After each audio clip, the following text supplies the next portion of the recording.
echo of his call.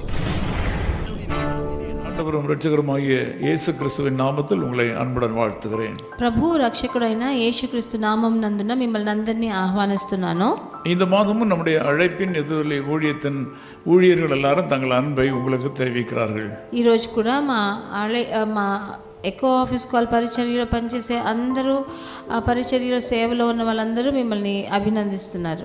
இன்றைக்கு யாத்திராகமம் 23ஆம் அதிகாரம் 25ஆம் வசனத்திலிருந்து ஒரு குறிப்பை உங்களுக்கு சொல்ல விரும்புகிறேன். ఈరోజు నిర్గమకాండము 23వ అధికారంలోంచి 25వ వచనంలో నుంచి మిమ్మల్తో మాట్లాడాలనుకుంటున్నాను. ஆண்டவர் உங்களை பார்த்து இன்றைக்கு சொல்லுகிற காரியம், வியாதியை உன்னிலிருந்து விலக்குவேன். ప్రభు ఈరోజు మీతో మాట్లాడే కార్యం ఏంటంటే, నేను నీ మధ్య నుండి రోగమును తొలగించెదను అని.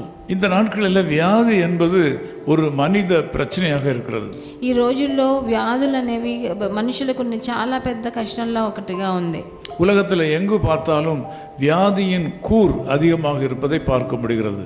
ఈ లోకంలో ఆ వ్యాధుల చేత కష్టపడే వాళ్ళు ఆ సూటి అయిన ఒక మేకు వల్ల వాళ్ళని గుచ్చుతూ ఉంది. எந்த மருத்துவமனையில் சென்றாலும் கூட்டம் பெருகி கொண்டு வருவதை நாம் பார்க்கிறோம். ఏ ఆసుపత్రికి వెళ్ళినా అక్కడ ఎంతో జనాలు, ఎంతమంది ఎక్కువైపోతున్నారో. ஆலயங்களிலும் ஜெப கூட்டங்களிலும் பார்க்கும்போது வியாதியஸ்தர்களின் எண்ணிக்கை அதிகமாக இருக்கின்றன. దేవాలయాల్లో అలాగా సభల్లో కూటాల్లో చూసినప్పుడు వ్యాధిహస్తులు, రోగస్తులు ఎక్కువగా కనిపిస్తున్నారు. இது எல்லா மனிதர்களையும் தாக்கி கொண்டே இருக்கிறது. ఇది మనిషి జాతినే అది చాలా కష్టపెడుతుంది. இதிலிருந்து விடுபட மக்கள் தவிக்கிறார்கள். దీంట్లోంచి విడుదల పొందేదానికి ఎన్నో కష్టాలు వాళ్ళు తీసుకుంటున్నారు. இதற்காக உணவு கட்டுப்பாடு, అందుకని వాళ్ళు వాళ్ళ భోజనం చేసే దాంట్లో వాళ్ళు ఎన్నో உடற்பயிற்சி, వాళ్ళు అభ్యాసాలు చేస్తున్నారు. தியானம் போன்ற காரியங்களை மனிதர்கள் மேற்கொள்கிறார்கள். వాళ్ళు ధ్యానాలు అలాంటి వాటిలో వాళ్ళు పాల్గొంటున్నారు. இவையெல்லாம் தவறல்ல, ఇవన్నీ మంచివే. కానీ வியாதியிலிருந்து விலகி வாழ ஆண்டவர் ஒரு வழியை வைத்திருக்கிறார். ఇలాంటి రోగాల నుంచి మనం తప్పించుకునే దానికి ప్రభు ఒక మార్గాన్ని చూపిస్తున్నాడు. இந்த காலை வேளையில ஆண்டவர் சொல்வதை நாம் பின்பற்ற கடவோம். ఈ రోజు ప్రొద్దుట వేళ ప్రభు మనకి చూపించే దారిని మనం వెంబడించాలి. ஆண்டவர் சொல்கிறார், உன்னுடைய வியாதியை உன்னை விட்டு விலக்குவேன். ప్రభు చెప్తున్నాడు, రోగాన్ని నీ నుంచి తొలగిస్తానని చెప్తున్నాడు. அதோடு கூட ஒரு கட்டளையை கொடுக்கிறார். దాంతో పాటు మనకు ఒక కట్టడిస్తున్నాడు. உன் தேவனாகிய கர்த்தரை நீ சேவிக்க வேண்டும். నీ దేవుడైన యెహోవాని నువ్వు సేవించాలని చెప్తున్నాడు. ஆண்டவராகிய இயேசு கிறிஸ்துவை உறுதியாய் பற்றிக் கொள்ள வேண்டும். ప్రభు అయిన యేసుక్రీస్తుని మీరు దృఢంగా పట్టుకోవాలి. இடைவிடாமல் தொடர்ந்து அவரை நோக்கி பிரார்த்தித்துக் கொண்டே இருக்க வேண்டும். ఎప్పుడు చూసినా ఆయనను చూసి మీరు ప్రార్థిస్తూ ఉండాలి. வேதம் சொல்கிறது, உம்மை உறுதியாய் பற்றிக் கொண்டவன் உம்மையே நம்பி இருக்கிறபடினால் அவனை பூரண சமாதானத்தோடு காத்துக்கொள்வீர். మన పరిశుద్ధ గ్రంథం సెలవిస్తుంది, మిమ్మల్ని దృఢంగా పట్టుకున్న మనిషిని మీరు సంపూర్ణ నెమ్మదితో నింపుతారని. இன்றைக்கு ஆண்டவராகிய இயேசு கிறிஸ்துவிடத்திலே வாருங்கள். మీరందరూ ఈరోజు ప్రభు అయిన యేసుక్రీస్తు దగ్గరికి రండి. தீர்க்க முடியாத உங்கள் வியாதிகள், பிரச்சனையிலிருந்து அவர் உங்களை விடுவிப்பார். తీర్చలేని మీ రోగాల నుంచి, కష్టాల నుంచి ఆయన మిమ్మల్ని విడుదల చేస్తాడు. உங்கள் குடும்பத்தில் வியாதியாக இருக்கிற மக்களை அவர் சுகப்படுத்துவார். మీ ఇంట్లో ఉన్న రోగస్తులు, వ్యాధిస్తుల్ని ఆయన స్వస్థత ఇస్తాడు. வியாதியினுடைய பேர் எதுவாக இருந்தாலும், వ్యాధికి ఏ పేరైనా మనకు పర్వాలేదు. அதனுடைய கூர் எவ்வளவு கொடிதாக இருந்தாலும், దాన్ని ఎంత కష్టం దాన్ని ఇస్తున్నా అది కూడా అయినా కూడా పర్వాలేదు. ஆண்டவராகிய இயேசு கிறிஸ்து உங்களுக்கு சுகம் கொடுக்க வல்லவர். ప్రభు అయిన యేసుక్రీస్తు మీకు విడుదల ఇచ్చేదానికి ఆయన సంపూర్ణుడుగా ఉన్నాడు. இந்த நாள் உங்கள் சுகத்தின் நாள். ఈ రోజు మీకు సుఖాన్ని ఇచ్చే రోజుగా சுகமடைவீர்களாக. మీరందరూ సుఖపడతారని నేను ఆశిస్తున్నాను. நான் உங்களுக்காக ஜெபிக்கிறேன். నేను మీకోసం ప్రార్థన చేస్తాను. நேசபிதாவே, உம்மை நன்றியோடு ஸ்தோத்திரிக்கிறோம். ప్రియ తండ్రి,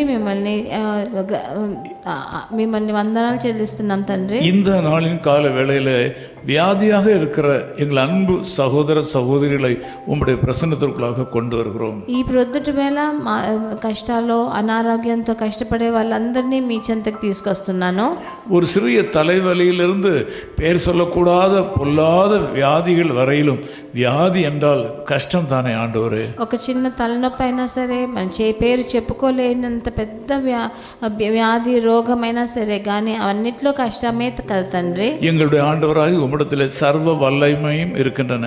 మా ప్రభు అయిన మీ దగ్గర మీరు సర్వశక్తిమంతుడుగా ఉన్నాడు కాబట్టి మిమ్మల్ని இந்த వందనాలు. மக்களை சுகமாக்க உம்மாலே ஆகும். వాళ్ళనందరినీ మీరు స్వస్థపరిచేదానికి మీ వల్ల ఒక్కరే అవుతుంది. தைரியத்தோட விசுவாசத்தை இந்த மக்களுக்கு கொடுத்துடலாம். ధైర్యము విశ్వాసాన్ని వాళ్ళకి మీరు ఇవ్వండి తండ్రి. இன்று வியாதிகளுக்கு சுகம் கிடைக்கும்படியாக ஒரு புதிய வழியை திறந்து கொடுத்து இன்றைக்கே ஆசீர்வதிப்பீராக. అనారోగ్యం నుంచి విడుదలనిచ్చే కొత్త దారి వాళ్ళకి చూపించి వాళ్ళకి స్వస్థతనివ్వండి. இயேசு கிறிஸ்துவின் நாமத்தில் ஜெபிக்கிறோம் பிதாவே. ప్రభు అయిన యేసుక్రీస్తు నామం నందున వేడుకుంటున్నాం తండ్రి. ஆமென். ఆమేన్. அஞ்சாதிருயன்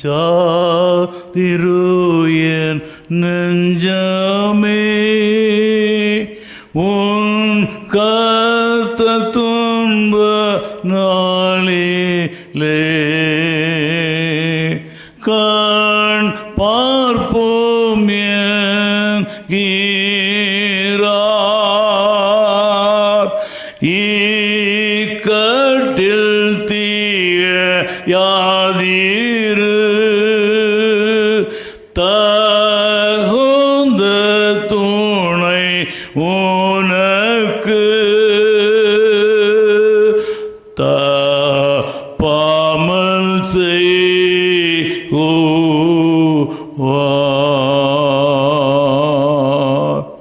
ஆமென்.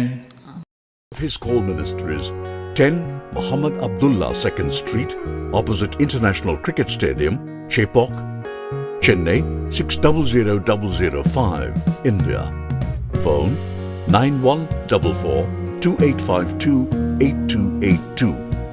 Mobile phone and WhatsApp 91-98412-71858.